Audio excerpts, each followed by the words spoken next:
গোবিন্দ ঘুমিয়ে রয়েছে।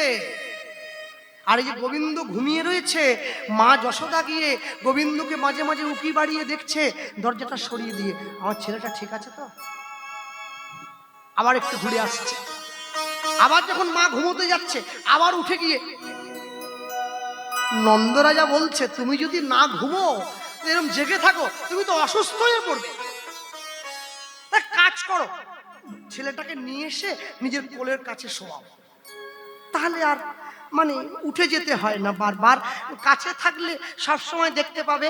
সঙ্গে সঙ্গে মা যশোদা বলছে, কৃষ্ণ যদি কাছে থাকে না, দর্শনের আকাঙ্ক্ষাটা কমে যায়, কৃষ্ণ দূরে থাকলে আকাঙ্ক্ষাটা বেড়ে থাকে। যদি গোবিন্দ কাছে থাকে মনে হয় গোবিন্দ তো কাছেই আছে, পরে দেখে নেব। যদি গোবিন্দ দূরে থাকে মনে হয় অনেকক্ষণ দেখিনি, একবার গিয়ে দেখে আসি। যদি নয়ন মুদে থাকি, অন্তরে গোবিন্দ দেখি, নয়ন মেলিয়া দেখি শ্যাম। মায়ের জন্য মনটা খারাপ, ভগবান শ্রীরামের হাতটা ধরে নিয়েছে, শ্রীরাম ভালো লাগছে না, চল ঘরে যাবো, আমার মায়ের জন্য মনটা বড় ব্যাপার। যারা যারা বসে আছেন এই জায়গায়, অনেকের বাড়িতে, বেশিরভাগের বাড়িতে গোবিন্দ সেবা হয়। যারা ভক্তরা বসে আছে, তখন গোবিন্দ সেবাটা দেন কিরম করে দেন?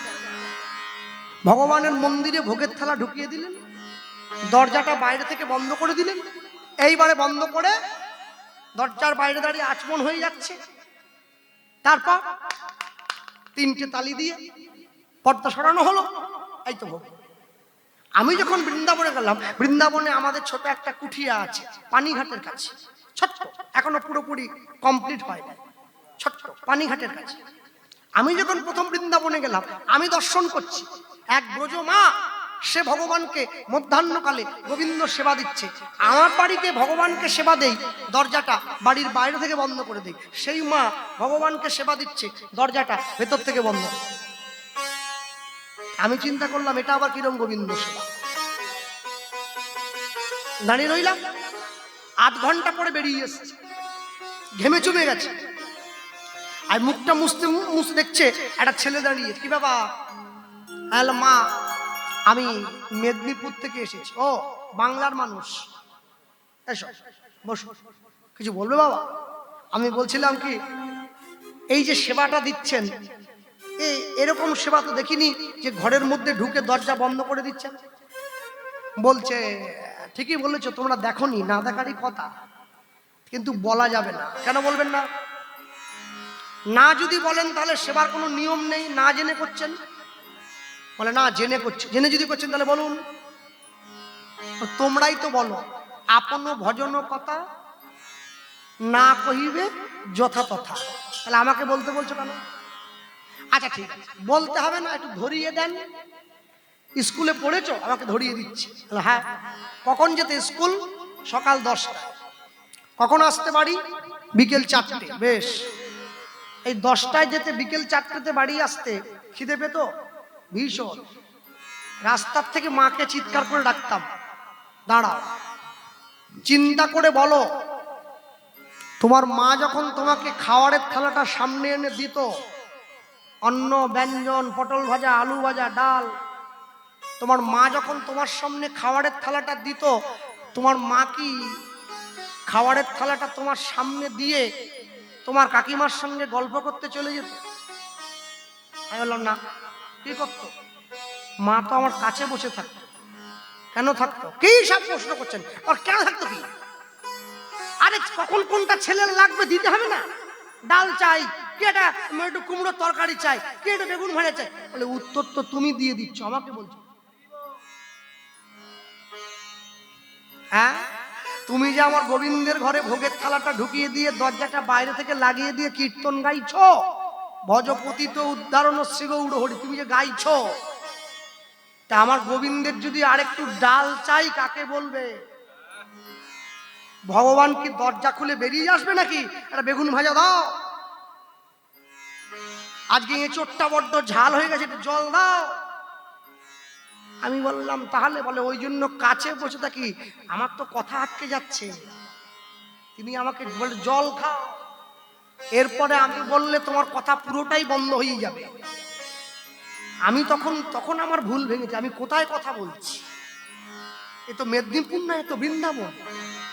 যারা কৃষ্ণকে আঙুলের ডগায় ওটায় আর বসায়, আমি তাদের কাছে প্রশ্ন করতে এসেছি।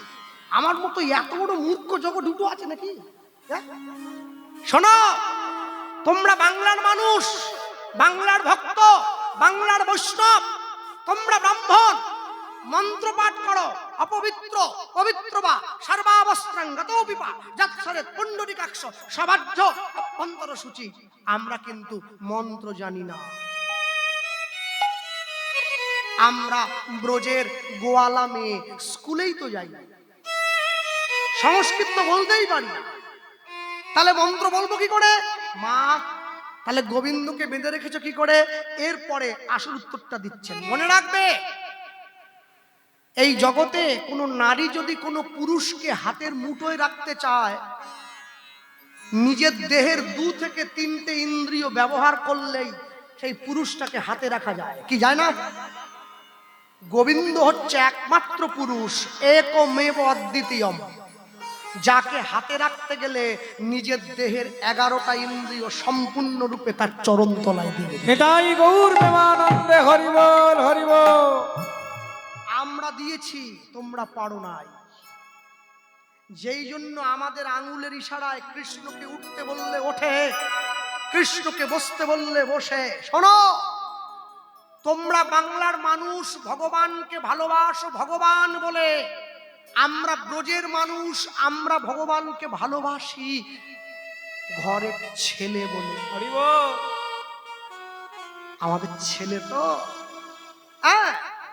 নিজের ছেলে। তা নিজের ছেলে যদি, নিজের সন্তান যদি অন্যায় করে, আমি মা হয়ে শাসন করব। নিজের ছেলের যদি কষ্ট হয়, আমি মা হয়ে আমার চোখে জল আসবে। ছেলের গায়ে একটা মশা বসলে যতক্ষণ না মশাটাকে মারি, আমার মায়ের ঘুম হয় না। যখন ছেলেকে ডাক্তার একটা ইঞ্জেকশন দেয়, মা শক্ত করে ধরে থাকে, ডাক্তারবাবু ভালো করে ইঞ্জেকশনটা দিয়ে দেন তো। কেন? তখন ডাক্তারকে মারেন না কেন?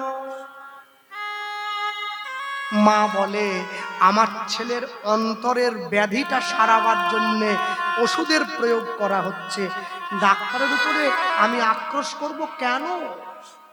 যখন জীবনে আমি দুঃখ পাই, আমি জানি গোবিন্দ আমাকে সংসার বন্ধন থেকে মুক্ত করবেন বলে কষ্ট দিচ্ছেন, আমি কষ্ট পাই না, আমি দুঃখ পাই না। বড় আশ্চর্য, আপনারা শুনলে আশ্চর্য হবেন। বিয়ের পরে একটা বড় অনুষ্ঠান হয়, যাকে বৌভাত বলেন আপনারা। তা আমরা বৃন্দাবনে সাধু সেবা দিয়েছিলাম। বিয়ের পরে 150 জন ব্রজের সাধুকে নিমন্ত্রণ জানিয়েছিলাম যে আপনারা যাবেন, আমাদের বিয়েতে একটু সেবা গ্রহণ করবেন। আমি আশ্চর্য হলাম, তো আমি আর আমার স্ত্রী দাঁড়িয়ে আছি, সাধুরা এসে বসেছেন, ব্রজের সাধু। তা আমাকে বলছেন, বাবা পাতা দিয়ে দেওয়া হয়ে গেছে, এবার দিতে আরম্ভ করো, দাও। আমি বললাম, বাবা এত কিছু আয়োজন হয়েছে, একটু একটু করে পাবেন, একটু একটু দেব, একবারে সব দাও। ভাজা দাও, ডাল দাও, অন্ন দাও, চচ্চড়ি দাও, রসা দাও, চাটনি দাও, পাঁপড় দাও, পায়েস দাও, দই দাও, মিষ্টি দাও। জলের বোতল কি এনেছো নাকি? হ্যাঁ, ওটাও দাও। সে কি সব দিতে বলছেন? সব দেওয়ার পরেই তো বলবো, মহাপ্রসাদে গোবিন্দে নম ব্রাহ্মণে বৈষ্ণবে স্বল্প পুণ্য বতাং রাজন বিশ্বাস। সব দাও। সব দিয়েছে, সব দিয়ে সব কিছুকে মাখলো, সব কিছুকে মেখে মাত্র 3 বার মুখে তুলেছে। আমি বললাম, বাবা আর পাবেন না? বলছে, বেশি খেলে ঘুম পায়, ভজন নষ্ট হয়ে যায়, তোমরা খাও।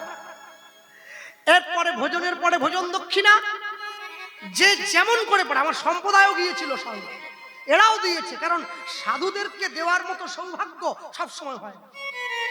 ওরাও দিয়েছে, একবারে কোঁচা ভর্তি হয়ে গেল। 150 জন সাধু বাবাজি মহারাজ এসেছেন, সকলে সব দক্ষিণাটা নিয়ে এক জায়গা করে লাস্টে শেষে এসে আমার স্ত্রীকে বলছে, মা আঁচলটা পাবো। ও তো বুঝতে পারেনি, পেতে দিয়েছে, সব টাকা ওইখানে ঢেলে। আলাম বাবা আপনারা নেবেন না? বলছে ওটা তোমাদের দরকার, আমাদের না। এইবার বৃন্দাবনে সাধুদের চরণে হাত দিয়ে প্রণাম করা যায় না, দূরে করতে হয়। হ্যাঁ, কোনোদিন কোনো সাধু মহাত্মাকে চরণে হাত দেবেন না, এটা সাধু মহাত্মারা পছন্দ করেন না।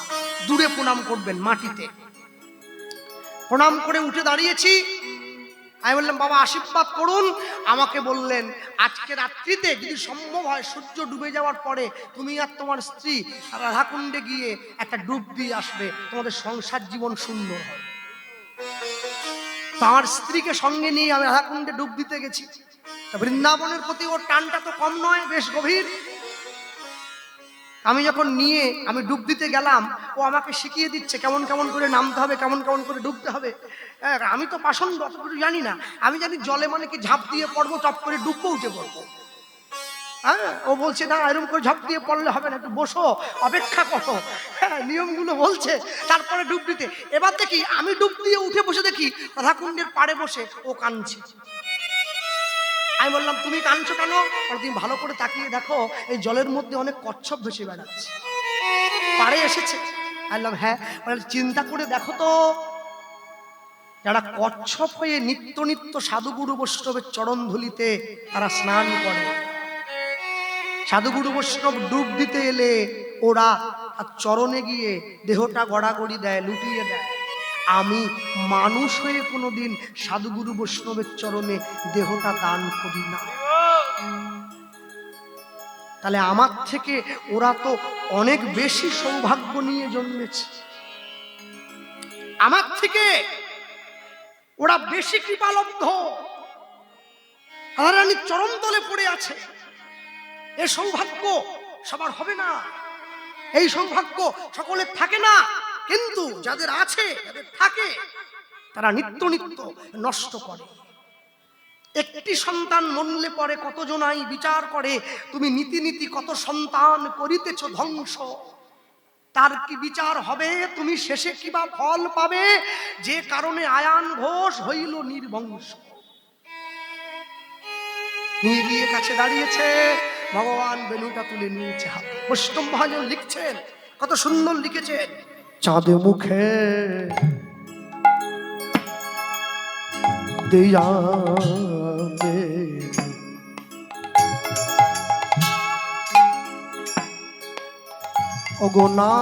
অগনাম লইয়া সব ধেনু অগ চাঁদ মুখে ধ্বনি হৃদয় গৌর হরিব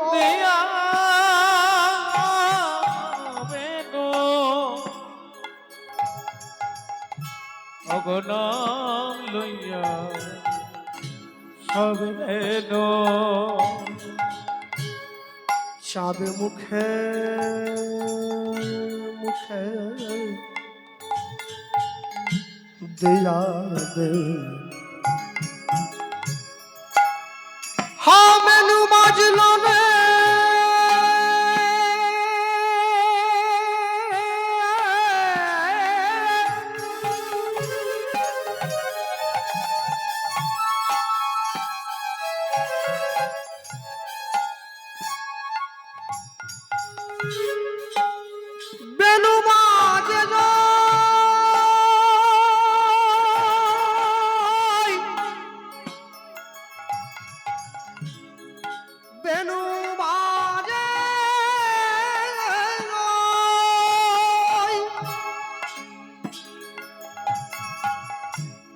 বাজে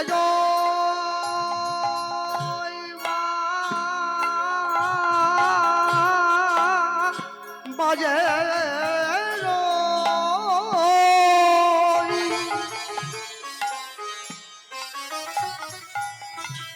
বেনু বাজে বেনু বেনু বাজে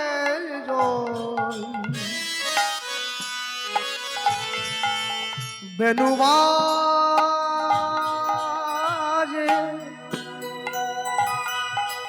বেনু বাজে উলুধ্বনি ওগো চাঁদে মুখে দিয়া বেনো, ওগো নাম লইয়া সব দেনো, ওগো ডাকিতে লাগিল উচ্চ ঈশ্বরে, ডাকিতে লাগিল উচ্চ ঈশ্বরে, ওগো ডাকিতে লাগিল উচ্চ ঈশ্বরে, ডাকিতে লাগিল উচ্চ ঈশ্বরে, বলি অমনি বেনু বাজাইল উলুধ্বনি হরিব, বলি অমনি বেনু বাজাইল, অমনি বেনো বাজাইল, ওই না ত্রিভঙ্গ পঙ্কিম থামে, অমনি বেনো বাজাইল, ত্রিভঙ্গ ভঙ্গিমা করে, বলি আমার আমার শ্যামনগর হরিব,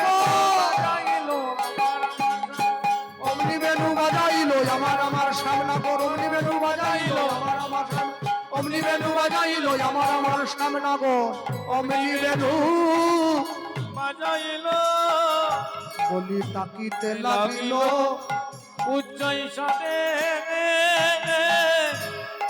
ডাকিতে লাগিল উচ্চ ঈশ্বরে।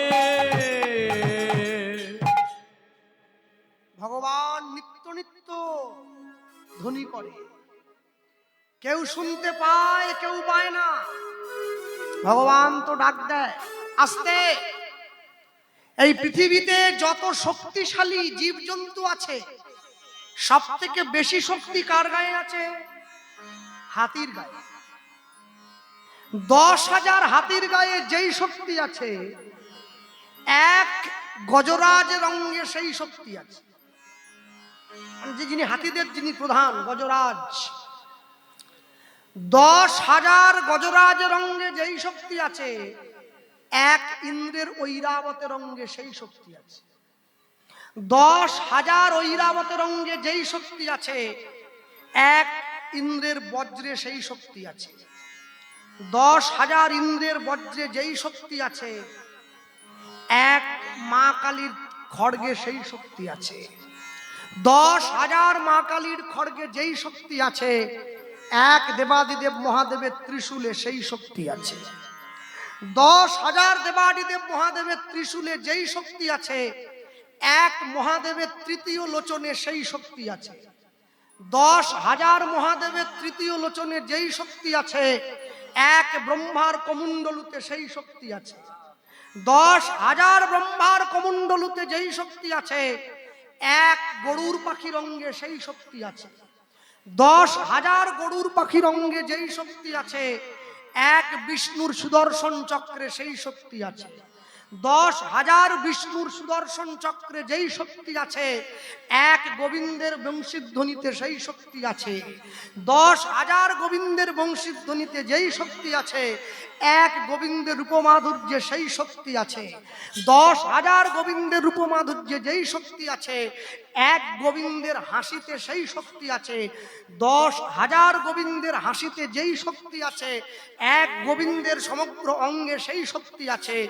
10,000 গোবিন্দের দেহে যেই শক্তি আছে, এক রাধারানীর চরণ তলে তার থেকে অধিক শক্তি লুকায়। নিতাই গৌর প্রেমানন্দ হরিবল হরিবল।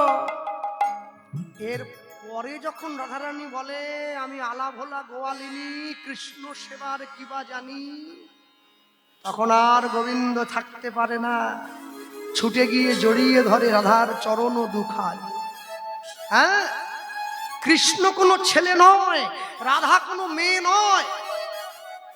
কেন মাঝে মাঝে বলছে অনেক অনেক বাড়িতে থাকার জায়গা দেয়া হয় কীর্তনে গেলে। আমাকে বলে, কৃষ্ণবাবু জয় নিতাই, আমি কিন্তু এখন একটু ভক্তি পথে এসেছি। আমি বললাম, কি করে এলেন? বলে, ওই যে কালার্স বাংলায় রাধাকৃষ্ণ সিরিয়ালটা দেখছি, সিরিয়াল দেখে ভক্তি পথে আসতেছে। সিরিয়াল যারা বানিয়েছে এদেরকে ধরে পিটুনি দেওয়া উচিত। হ্যাঁ, এরা কুডনি নিয়ে সিরিয়াল করছিল, ঠিক ছিল। অনুরাগের ছোঁয়া টোয়া করেছে, হরগৌরী হোটেল ফোটেল বানিয়েছে, ঠিক আছে, ছেড়ে দাও। রাধাকৃষ্ণকে নিয়ে আবার এইসব দরকার কি? বলুন দেখি, শ্রীমতী রাধারানী বৃন্দাবনে কতদিন ছিলেন? মানে যখন গোবিন্দ লীলা করে রাধারানীর বয়স কত ছিল পারবেন?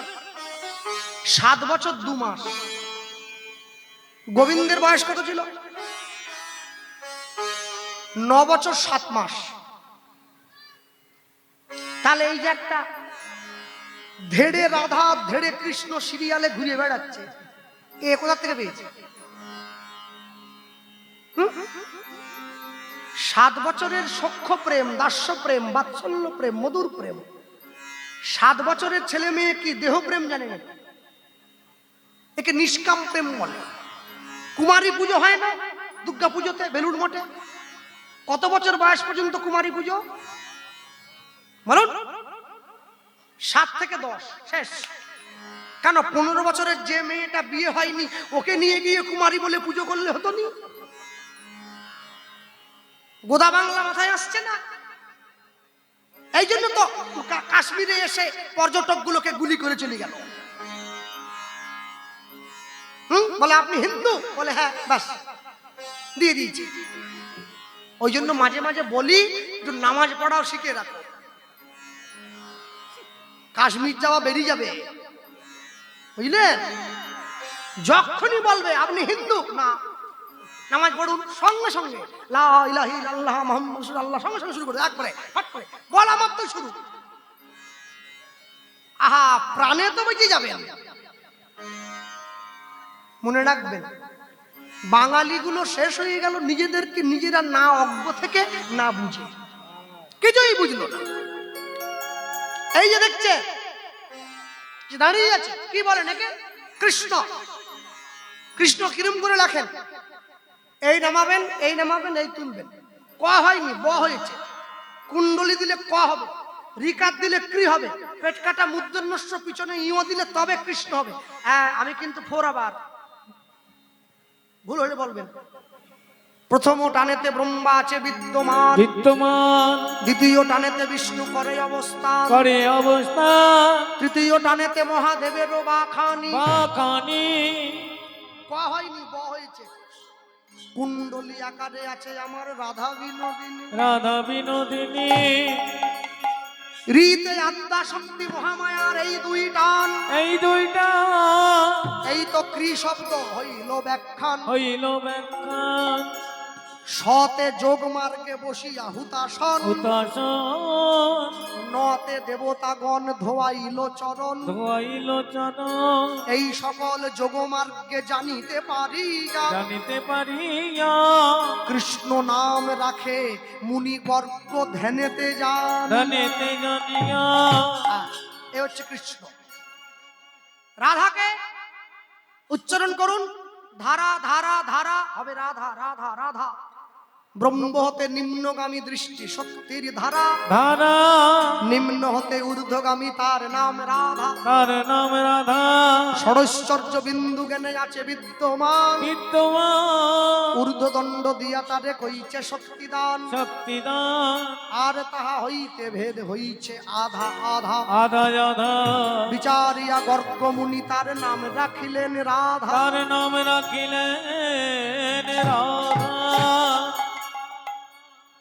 খুব ভালো করে লক্ষ্য করবেন, যত জায়গায় রাধা গোবিন্দের চিত্রপট দর্শন করবেন, বিগ্রহ দর্শন করবেন, দেখবেন বেশিরভাগ জায়গায় রাধারানীর চরণটা ঢাকা দেওয়া আছে।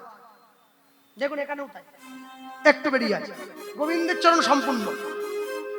ওটা সম্পূর্ণ নয় কেন? যে ছবিটা এঁকেছে সে এটা জানে যে রাধাচরণ দর্শনের অধিকার সবার না। যে চরণ দর্শন গোবিন্দ করে সাক্ষাৎ, সেই চরণ দর্শনের অধিকার সকলের নাই। এটা আরো ভালো প্রচার হয়, প্রকাশ হয় যদি আগামীকাল সকালে কুঞ্জবর্ণন লীলা হয়। আমি হ্যান্ডবিলে দেখলাম প্রভাস যজ্ঞ লেখা আছে রাত্রেবেলা। হ্যাঁ, সকালবেলা যদি কুঞ্জ জাগরণ হয় ওইখানে দেখবেন আরো ভালো প্রচার করবে, যিনি কীর্তন গাইবেন একদম সুন্দর চরণের বর্ণনা।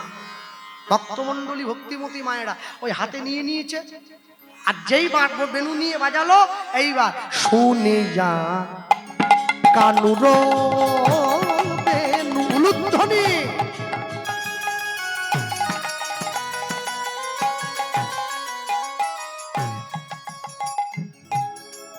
শুনে যা কানুর বেনু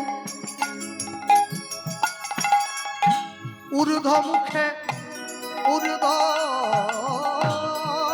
মুখে ঊর্ধ্ব মুখে ধায় ধেনু। ওগো শুনিয়া শুনিয়া কানুর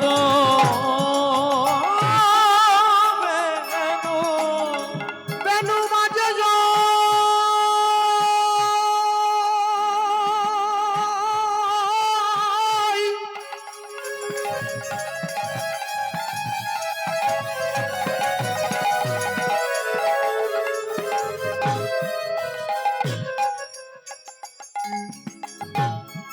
বৃন্দাবন বৃন্দাবন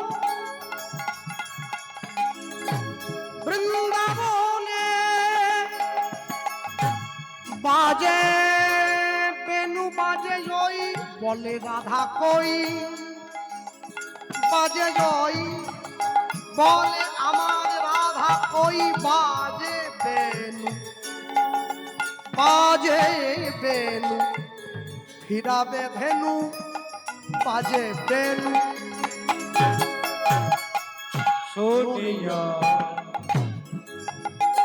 কানুর বেনু অময় ঊর্ধ্ব মুখে ঊর্ধ্ব মুখে যায় বেনু। হ্যাঁ, যেটাও বললো শুনিয়া কানুর বেনু ঊর্ধ্বমুখে যায় ধেনু, ও কিন্তু ভুল বলেনি। নতুন নতুন পদাবলীর সংস্করণের কিছু বইতে যায় কথাটাই লেখা আছে, কিন্তু যেটা পুরনো পদের বই মানে ৭১-এর আগে ছাপা হয়েছে যেগুলো, ওগুলোতে যায় লেখা নাই। কি আছে? ঊর্ধ্বমুখে ধায় ধেনু। শুনিয়া কানুর বেনু অময় ঊর্ধ্ব মুখে ঊর্ধ্ব মুখে ধায় বেনু। কি গো? পুচ্ছ ফেলি পিঠের উপরে,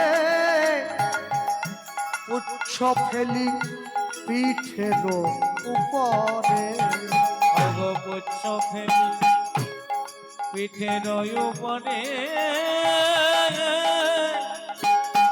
পুচ্ছ ফেলি পিঠের উপরে। তোমরা ওদের পশু কেউ বলো না, ওদের পশু কেউ বলো না, পশু বলতে হয় তো আমায় বলো। ওগো ওদের পশু কেউ বলো না। জয় নিতাই, রাধে রাধে। এই যে আপনাকে বলছি, হ্যাঁ বলুন। গরুকে পশু বলবো না তো কাকে বলবো? ওরাই তো পশু, আমি পশু হলাম? না না, ওরা পশু নয়। মহাজন বলছে যারা গোবিন্দের বেণুর ধ্বনি শুনতে পারে। না না ওদের পশু বলো না গো, আমি মানুষ হয়ে শুনতে পেলাম না গো, পশু বলতে হয় তো আমায় বলো। আমি মানুষ হয়ে বললাম না গো, পশু বলতে হয় আমায় বলো। তোমরা ওদের পশু কেউ বলো না। ওদের পশু কেউ বলো না। এবার গাভীগণ ছুটে এসছে, ছুটে এসে কি করছে বলুন তো? তারা ভিজাইয়ে দিল রে, তারা ভিজায়ে দিল রে, ওই চোখের জলে আর মুখের লালে গোবিন্দ চরণ ভিজাইয়ে দিল রে। উলুধ্বনি। তারা চোখের জালে মুখে লালে গোবিন্দ চরণে ভিজায়ে দিল রে। ওগো চোখের জলে আর মুখের লালে গোবিন্দ চরণ ভিজায়ে দিল রে। বলি গোবিন্দ তোমার হলাম বলে তারা চরণে ভিজায়ে দিল রে। তোমার চরণ ছাড়া করো না গো। তারা চরণে ভিজায়ে দিল রে। বলি ওই চরণে আশ্রয় দিও। আগা গোবিন্দ চরণে ভিজায়ে দিল রে। বহু ভাগ্যের ফলে তোমার চরণ পেলাম। আগা গোবিন্দ চরণ দিল রে। বলি আর বা জনম হয় বা না হয়, চরণে ভিজায়ে দিল রে। বলি ভাগ্য ফলে তোমার চরণ পেলাম। আগা চরণে ভিজায়ে দিল রে। বলি রেখো দয়া ছেড়ো না গো।